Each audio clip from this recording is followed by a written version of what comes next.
مهاجرت همش درد رفیق.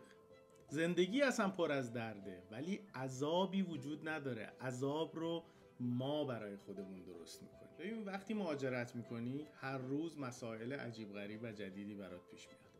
این مسائل احتمال داره یه دردی توی وجودت رو ایجاد کنم. یه مثال بزنیم، مثلا شما میخواید کار پیدا بکنی ولی 6 ماه داری تلاش میکنی ولی کاری نتونستی پیدا کنی، کلی هزینه کردی، کلی وقت گذاشتی.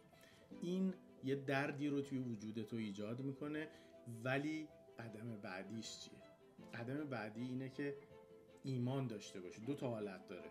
یا میتونی ایمان داشته باشی که من ایمان دارم که این مسیر به جای خوب میرسه، من دارم تلاشمو میکنم، خدایا به من کمک کن تا این مسیر رو به انتها برسونم. و مسیر دوم اینه که هر روز صبح بیدار شی بگی یه روز دیگه شروع شد، من هنوز کار ندارم، من این همه مشکل دارم، من این همه مسئله دارم، و این تبدیل میشه به عذاب. هر روز زندگی تبدیل میشه به عذاب. ببین این رو آویزه گوشت کن.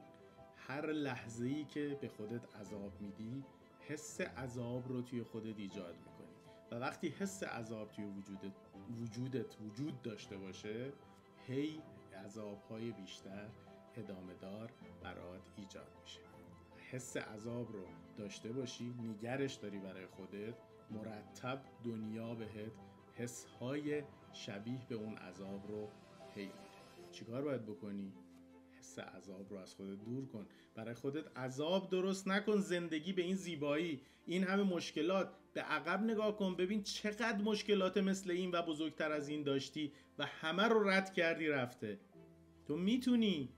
به اینا فکر کن به جای اینکه در لحظه حالتو خراب کنی. در لحظه حال هیچ عذاب، هیچ دردی وجود نداره.